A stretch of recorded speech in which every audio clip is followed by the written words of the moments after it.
हे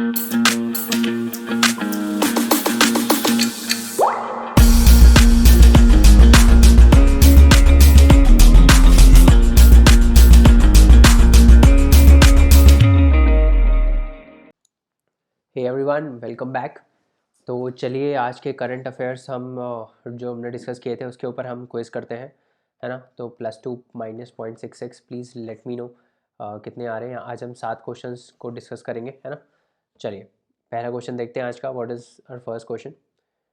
तो क्या बोल रही है कि consider the following statements regarding PMFME scheme, है ना।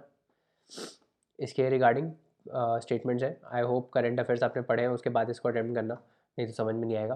पहला ऑप्शन क्या है, it is centrally sponsored scheme launch by ministry of commerce and industry, है ना। तो सेंट्रली स्पॉन्सर्ड तो है but it is not by ministry of commerce, it is by ministry of food processing, है ना। फूड प्रोसेसिंग की है ये, ठीक है।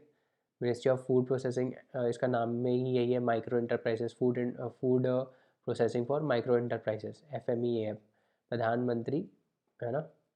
तो इस टाइप से है।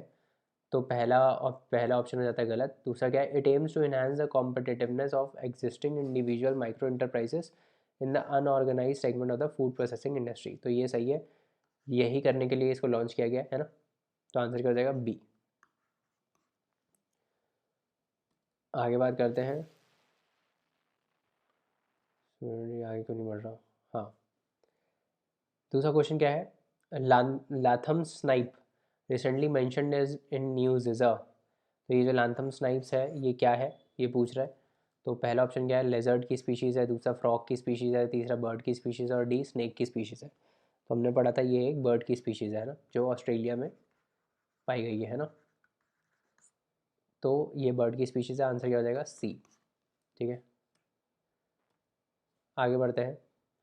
एमिशन गैप रिपोर्ट के बारे में बात करते हैं। क्या है ये emission gap report, sorry, emission gap report is release by which one of the following. पहला UNEP, United Nation Environment Programme, International Monetary Fund, World Economic Forum या फिर Inter governmental panel on climate change. तो हमने देखा था ये कौन release करता है, UNEP रिलीज़ करता है ना। आंसर हो जाएगा ए, UNEP रिलीज़ करता है इसको, emission gap report. Adaptation gap report भी एक है जो UNEP रिलीज़ करता है ना, अडेप्शन गैप रिपोर्ट। आगे बढ़ते हैं। Mark the correct statements regarding salt water crocodiles. It is the longest species of crocodile native to saltwater habitats and brackish wetlands. अच्छा, दूसरा क्या बोल रहा है, it is found throughout the east coast of India, South East Asia and northern Australia. तीसरा क्या बोला है, its IUCN status is vulnerable. Okay, तो हमने पढ़ा था कि सॉल्ट वाटर क्रोकोटाइल्स जो हैं वो लार्जेस्ट हैं, है ना। लॉन्गेस्ट तो नहीं है, क्योंकि लॉन्गेस्ट तो क्या होता है, लॉन्गेस्ट घड़ियाल्स होते हैं ना, घड़ियाल्स का स्नाउट होता है इतना लंबा सा। तो लॉन्गेस्ट तो नहीं होते हैं, तो पहला ऑप्शन गलत हो गया। पहला ऑप्शन अगर गलत हुआ तो ए ही गया बस, है ना। थर्ड क्या बोल रहा है कि it's IUCN status is vulnerable. तो वल्नरेबल नहीं है, लीस्ट कंसर्न है ना। वल्नरेबल तो मगर का है ना। वल्नरेबल मगर का रहता है। तो थर्ड भी गलत हो गया। थर्ड गया अगर तो मेरा आंसर आ गया डी, टू ओनली, है ना।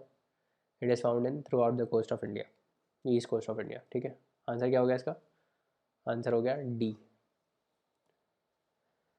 Consider the following statements regarding snow leopards. Snow leopard के बारे में आपको बताना है कौन सा स्टेटमेंट सही है। पहला ऑप्शन क्या बोल रहा है, they inhabit high latitudes in steep mountains of central and southern Asia. Okay, तो ये सही है। हमने देखा था कि स्नो लेपर्ड्स कहाँ रहते हैं, बहुत ही हाई एल्टीट्यूड्स पे रहते हैं, जहाँ पे स्नो रहती है ना। तभी तो उसको स्नो लेपर्ड्स बोलते हैं, क्योंकि ये स्नो में रहते हैं। तो पहला तो सही है। पहला अगर सही है, इसमें ABCD कर लेना। पहला अगर सही है, चलो ठीक है, पहला सही है। दूसरा क्या है, they are given endangered status by IUCN। तो स्नो लेपर्ड्स इंडेंजर्ड है क्या, नहीं इंडेंजर्ड नहीं है, क्या है, वल्नरेबल है। तो दूसरा ऑप्शन हो जाता है गलत, दूसरा गलत कर देते हैं हम। तो अब हम C और D में से हमारा बचा है, 1 तो सही है ही और 4 भी सही है। It is a state animal of Ladakh and Himachal Pradesh. तो ये भी सही है, ठीक है। उसके बाद बचा 3, अब हमको 3 बताना है। The secure Himalayas project is aimed at the conservation of snow leopards. तो ये सही है, मैंने बताया था आपको, है ना, कि जो सिक्योर हिमालयाज है that is aimed at conservation of leopards, snow leopards. तो आंसर हो जाएगा सी। ठीक है, आगे बात करते हैं। द रिसेंटली लॉन्च्ड प्राण portal bye environment ministry deals with. Environment ministry ने एक पोर्टल रिलीज़ किया, ये किससे डील करता है ये पूछ रहा है। पहला ऑप्शन क्या है, रेगुलेशन ऑफ वाटर पॉल्यूशन। दूसरा क्या है, using alternative methods to dispose of carcasses to reduce environmental contamination. अच्छा, तीसरा क्या है, regulation of air pollution in non attainment cities. और चौथा रेगुलेटिंग ऑफ वाइल्ड लाइफ। तो हमने देखा था it deals with air pollution, है ना, इसका नाम ही यही है, air pollution in non attainment cities, है ना। Portal for regulation of air pollution in non attainment cities, ये इसका फुल फॉर्म था, है ना। तो आंसर क्या हो जाएगा, 3। इसके बाद देखते हैं last question. Consider the following statements regarding शून्य इनिशिएटिव।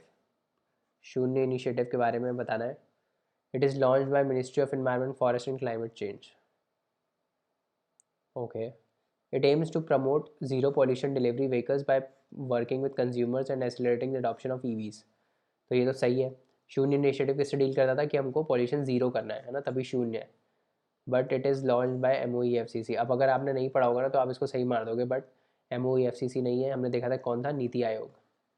नीति आयोग ने इसको रिलीज़ किया है, तो पहला ऑप्शन गलत है, आंसर हो जाएगा 2 ओनली, है ना। तो ये हो गया। So guys, thank you so much. अगले लेक्चर में मिलते हैं, तब तक you can leave us a review, explore our YouTube, and also you can visit our website. अगले लेक्चर में मिलते हैं कल और MCQs के साथ मिलेंगे। Thank you so much, bye bye and a very good night.